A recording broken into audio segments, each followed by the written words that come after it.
Hi, everyone. Welcome back to Socially Distant Tea Time. I'm Kaitlin, founder of Be Her Village, and with me are the lovely Laura Otten and Evelyn Page, both licensed clinical social workers, both maternal mental health specialists, and both mothers quarantined at home with small children. So we wear many hats in this little group, and our Socially Distant Tea Time started out of a need to talk about the realities of quarantine, the realities of quarantine as pregnant people and people with small kids and people working from home with small kids, and they've made their little cameos. So welcome back, and thanks both of you for being here. Yeah, thank you for having us. Thanks, Kaitlin. I'm getting really good at that intro, don't you think? That was better. I'm glad. I like how you combined me and Evelyn because we are the same person in so many ways. Yes.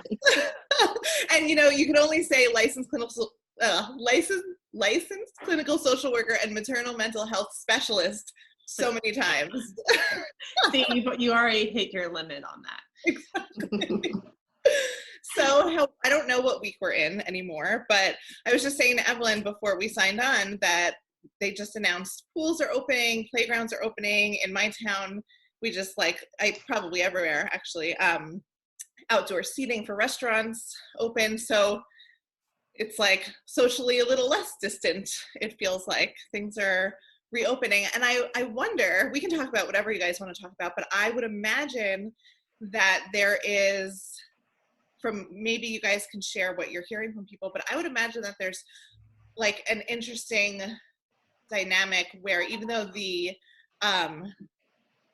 people in charge are telling us that we can open, that there's still a high level of anxiety about going back to this previous life, because it was hammered so hard into us that if we get contact, people were Lysoling, my neighbors Lysoling their groceries and fighting about it, and whether you can Lysol a banana and if it's safe. I mean, it's a whole, I think there was a necessary level of fear that needed to happen so that people would change their behavior. But now it feels like it's not so easy to just say, okay, go back to life. There's a huge amount of anxiety that goes along with that. So I don't know, are you guys feeling that yourselves? Are you hearing that in your sessions? Are you feeling a general theme of that for this week? Tell me all the things. I mean, absolutely. Myself and everyone I'm working with and my friends and my family, we are all so ready to be done with it, and it's not done. And when we see people who are acting like it's completely done, there's a mixture of envy because, man, I wish I could just go off, send my kids wherever and go back to life as normal because we all miss it so much. But I mean, especially those who are pregnant and have new babies, but all of us as parents, now we have to figure out what we're comfortable with. And we have to navigate family that has different views of what they're comfortable with, and if we're over or underreacting, and friends as well. And we're nervous about not losing friends, but being left out of things, or being left out of family things, or having to deal with that judgment or criticism of our choices. So now it's some excitement, but also a lot of anxiety about navigating that. Yeah, I agree. I mean, I still have a lot of people who are still being very, very cautious because they have newborns, but also it's kind of like another realization of the things that they lost that they sort of envisioned for this postpartum time. Even just from like going out, putting the baby in a carrier and going out for a walk and realizing they don't want, strangers coming up to them and getting so close to the baby, even if it is to comment on how cute they are. And, but at the same time kind of missing those like small interactions. So a lot of like reevaluating of like what I'm okay with, what I'm not okay with, and and for all the people around us too. It's funny that you say that because I was never a germaphobe. I was never, I don't know. I'm still not. But one of my absolute pet peeves that would make my rage flare up in my postpartum time was when it was always old people, nothing against the old people, but it was always 75 plus year old, mostly women, that would come up and touch my baby's face. And I would be like, excuse me, you're not invited. And that was pre-coronavirus. So I can only imagine, in some ways it's almost like better that there's this social distancing, because newborns need a little socially distant contact anyway. I was thinking also that one of the perks of this quarantine and pandemic that I'm really, really, really hoping stays, because I would have killed for it when I had kids napping and like all these kids strapped in, is curbside pickup. It's because everything offering curbside pickup is amazing. Because, you know, when we were growing up, it was like our parents could just leave us in the car and run in, right? And now we have this like hyper alert, everybody attacks the mother if they, God forbid, they leave their children for 5 minutes in the driveway. There was like a case in Massapequa, which is near me, and this woman, I think she was the aunt of the children, she ran into the grocery store or the gas station, and somebody stole the car with the baby in it, and the woman got arrested. And I'm like, how about the criminal that stole the car, you know? But everybody blames the mother. So there's this dynamic where mothers can't leave kids unattended at all, and, you know, but we don't have anybody meeting our needs. So there is this curbside pickup thing that's happened that I think will benefit a lot of mothers, but obviously we've paid a very high price for that very, very small perk, for sure. That does, I mean, you're touching on what from these 3 months that we've gone through and continue to go through, do we want to hold on to? And one of my, I was thinking of this yesterday. I was preparing for my workshop on Saturday about work-life balance. I mean, I had to really make a lot of changes from last time I did, because last time I did, there was no pandemic, and you sent your child off to daycare or childcare and you left for the office. But so I've had to revamp it a lot. But one of the things I have on there is burnout, and how saying no is such a powerful form of self-care, and one that I, as someone who naturally wants to keep waves smooth and make everyone happy, I'm a social worker and a therapist, you know, I had to learn how to say no, learn how to choose my battles with things, learn how not to let judgment kind of break me down as a mother. But on the slide I did about saying no is about play dates and activities and playing with your kids all the time.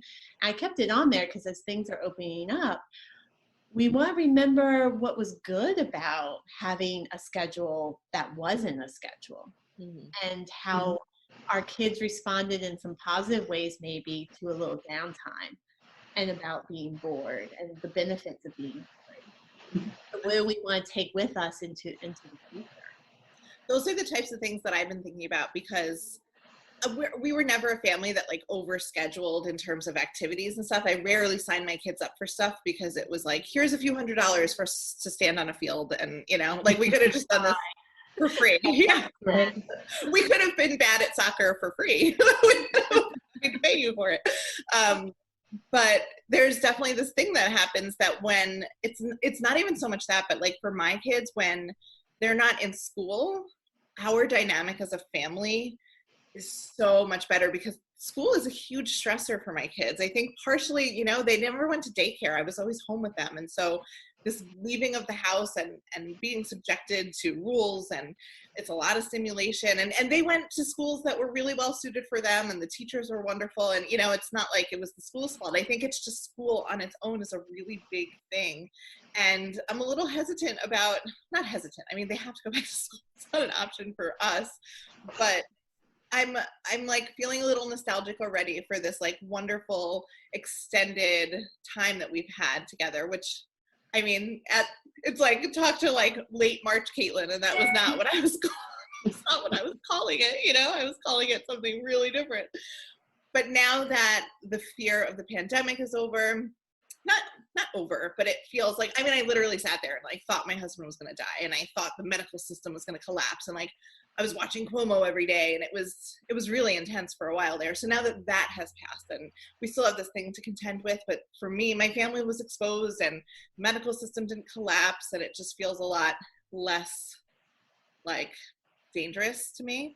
Now it, you know, we can focus on the things that were good that came out of it, and like, I don't know anybody who hasn't had some sort of emotional transformation throughout this. I think it really forced everybody in a very uncomfortable way to face anxieties, to face patterns and dynamics. And like you said, Laura, I think those kinds of patterns and dynamics, it'll be interesting to see how they play out as families and friends, everybody figures out their comfort level. Because I have people in my life that are not socializing with anyone at all, who I would love to socialize with, but they're not comfortable with it.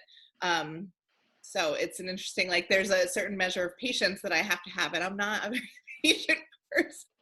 Yeah, And I have a hard time not taking things personally too. And it's not right or wrong. It's just like, even though I know intellectually that you're not socializing with us because of the pandemic, it's a pretty good excuse. It's hard not to take that personally. It's like, it's just hard. I think I've noticed people just kind of starting to talk about that, of like, how do I have these difficult conversations, of trying to read people, and, if they might be okay with sort of distancing at, an outside location, but then they're like trying to pick up on cues that might indicate, would you be okay if I came over to your house and not just, at the local park or things like that. And so it seems like people are kind of gearing up to have more like direct conversations about things that they're uncomfortable with.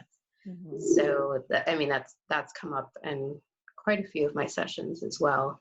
And it just like kind of the idea of like, well, I don't want to do this, but I'm also not comfortable with, whatever the situation is, like, whatever level they're comfortable with, or like expressing like, I really don't want you to come to my house, even though I love you, but please like keep your distance.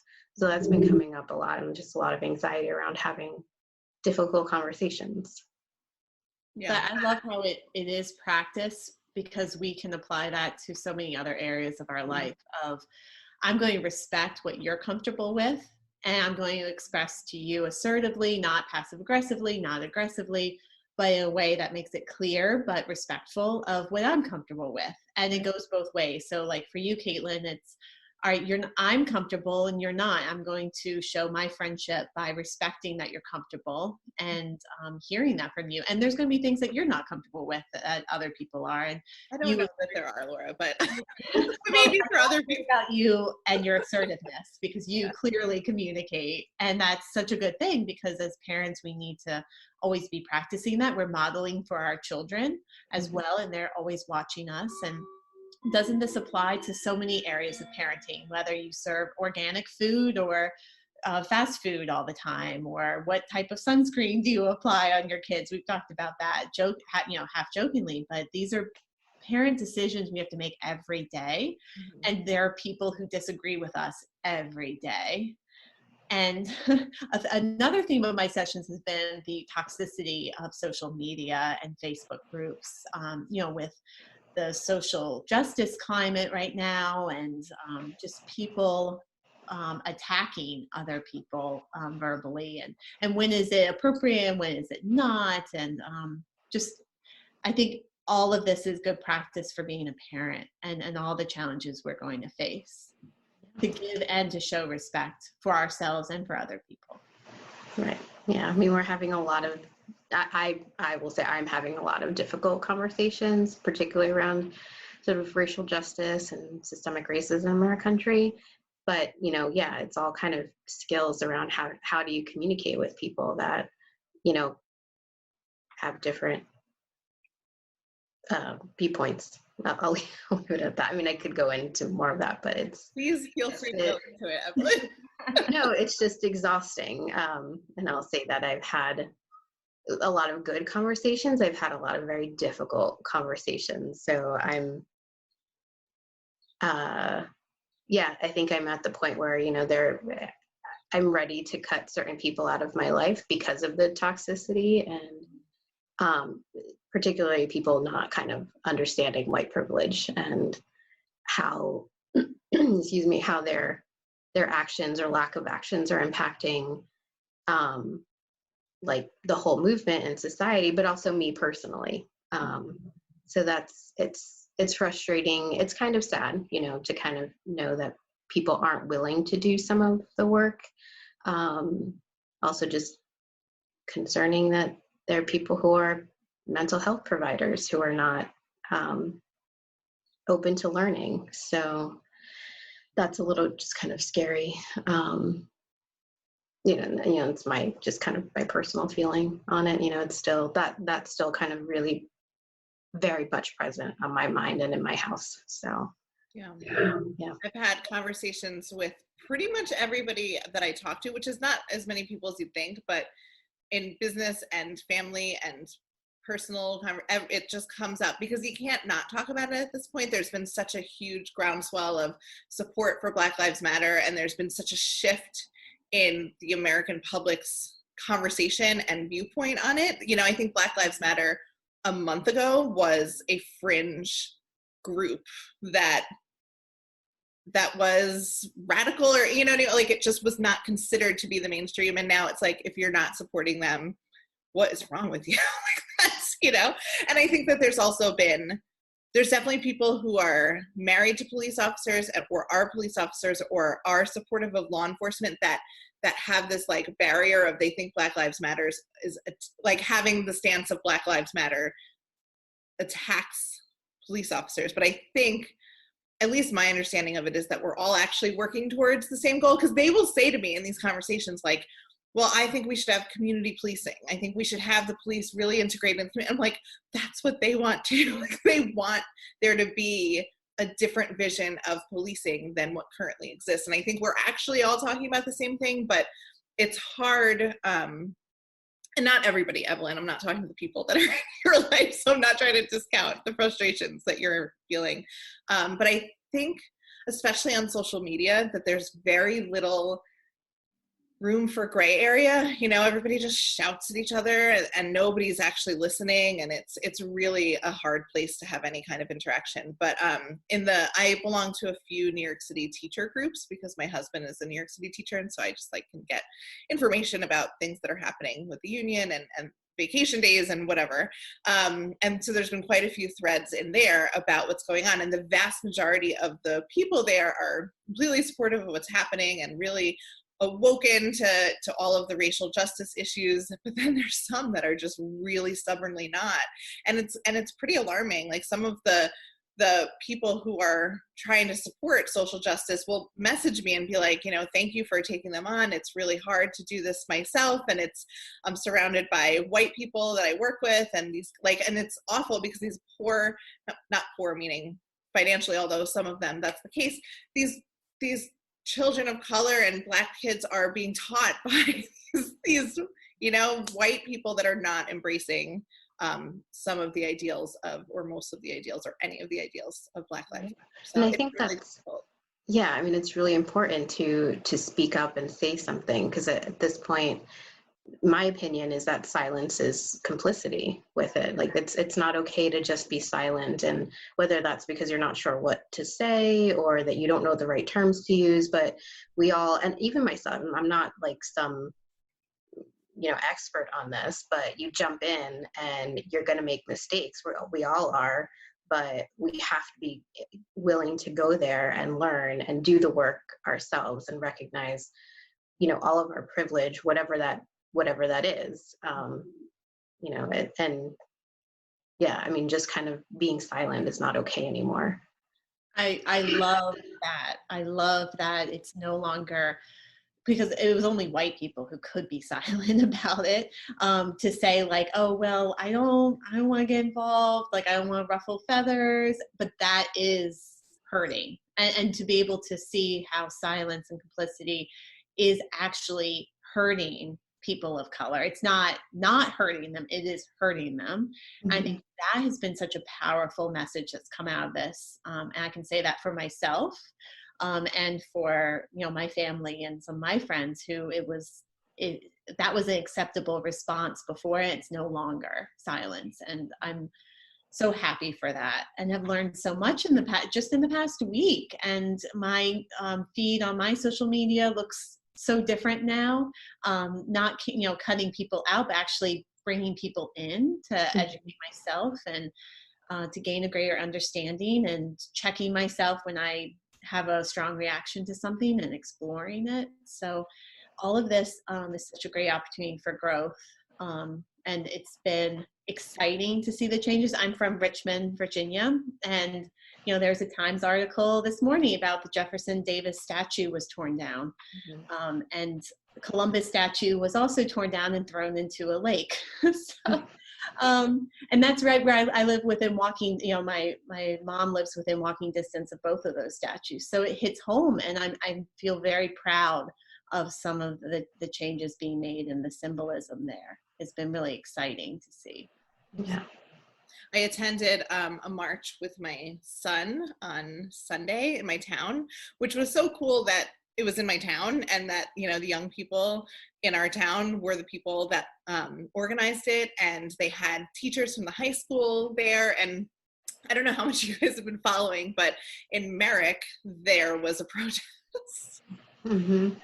It's an embarrassment to all of Long Island, as far as I'm concerned. The Merrick protests ended or not ended, but things that occurred at the Merrick protests were not, you hear the story that like protesters are turning violent, but it was actually the residents of Merrick that came out and were harassing and throwing things and calling horrible names the people that were marching peacefully.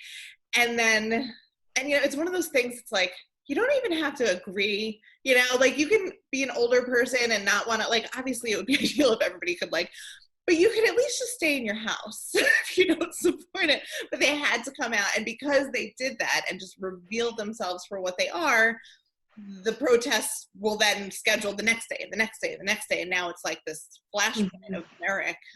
So that all occurred in the days leading up to my town, Farmingdale's protests, and there was quite a bit of chatter on the Farmingdale moms groups about, outside buses bussing in people. It's the rumors are so ridiculous, but it was actually a beautiful, beautiful event. I was in tears at one point because it was just so powerful to be walking and chanting and feeling the support of the people I was walking with, but also every intersection that was blocked off, there were cars honking and bless you, in support of us. And there was one cop car that actually was like riding up and down and supporting us and cheering us on and honking. The whole thing was very beautiful, and it was the opposite of what Merrick was. I was really proud that Farmingdale, it's not that every single person in Farmingdale is pro Black Lives Matter, but that we could have a presence of like 1,000 people marching, and then plus all the neighbors and all the people on the streets supporting us. It was really a beautiful thing. So it filled me with hope, that there's good things coming out of all the pain that we've all been through in the past few months. Yeah. And I think it's important for people to remember too, like, supporting the movement doesn't mean that you have to run out and do all the things and donate all the money and read every single book, tonight. There's, even if you're taking, small steps to, if it is just reading something on social media to educate yourself, if you're not comfortable protesting for, a myriad of reasons. I mean, obviously right now with COVID, it may not be safe if you're, immune compromised or something like that, or you just may not be comfortable yet going into a crowd. That doesn't mean that there aren't a ton of other things that you can be doing. Sometimes it is just having conversations with people and listening, reading, or just educating yourself, or talking to your kids about it, in an age appropriate way. There's like a million books to talk to kids about race and racism and being anti-racist.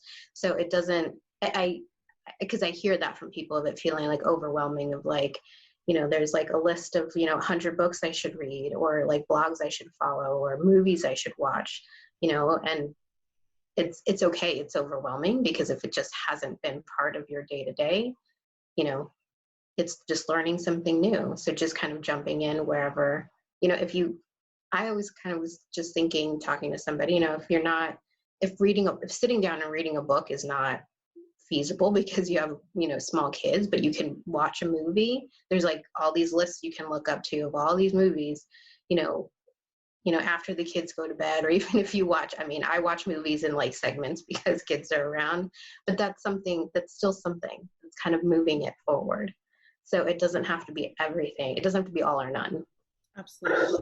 I think that's a great point for not just justice. Podcasts are great too. Yes, podcasts are great. And we're on, by the way, we upload this to Be Her Village's podcast every week. Yeah. I think your family all listen. But I think that's a great message, not just for the movement, but also just for everything related to parenthood, that there's this like Yes. feeling of having to do all the things or nothing. And I'm a lot like that. I'm like, if I can't do something perfectly or I can't do something completely and throw myself into it, I won't do it at all. And I think that it's really counterproductive for me and for most moms. I think if the effort means a lot, and it's kind of amazing what we can do in little chunks of time. I actually just had this conversation with a local mom who I hired to help us out with some stuff on Be Her Village, and she was so excited that I called her and I offered her the job, and she said, oh well, I can only help a couple of hours every night after my kids go to bed. And I said, Laura, you have no idea, like, that every single person that is on the Be Her Village team, we all do it 2 or 3 hours after our kids go to, like, we're all quarantined with small children. A lot of the people on my team have full-time jobs doing other things. Like, it's incredible what a group of mothers can do, or a group of women can do in those small moments. And so we shouldn't be discounting that and what can happen in bits and pieces. I had one client when I was a doula, she was so great, and she was talking about in her prenatal time, when it was just her and her husband living their childless life, like, she was really into yoga and really, now Laura's like, oh, tell me more about that. She would do, an hour of yoga practice every morning, and she would meditate for 25 minutes, and she had worked up to it, and she had this great thing.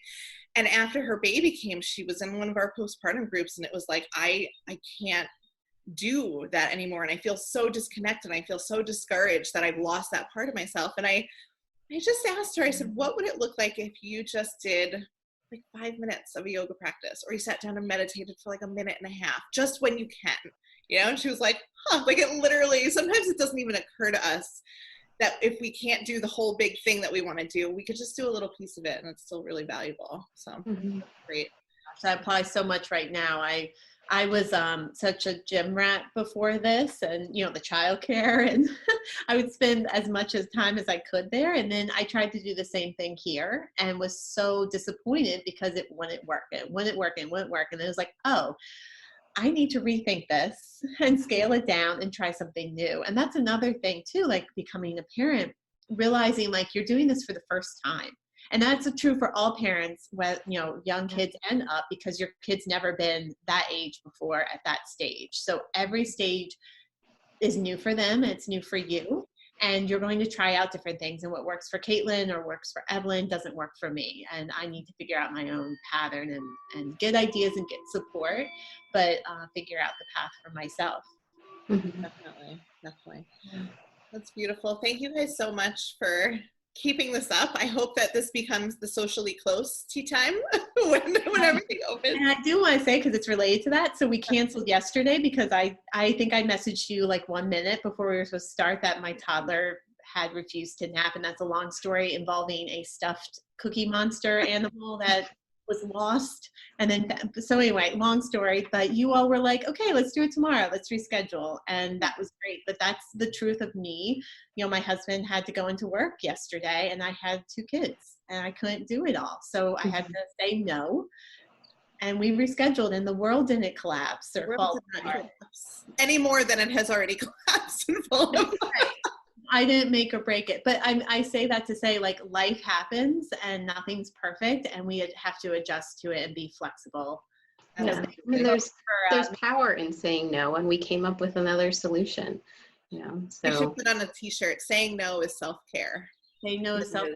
And my work-life balance workshop is this Saturday at 9 o'clock. And then I'm hosting the body image workshop again on Sunday, because I had a few people reach out saying that they were interested, and I'm not running the series again until the fall. So can they find that on therapyformotherhood.com, nestingplaceli.com? Where is that? I would go to the Nesting Place, because that's where they would sign up. I have information about it on my website, Therapy for Motherhood, but the Nesting Place would have the sign up information. Excellent. All right, Thank you, ladies. Thank you. We'll talk to you next time.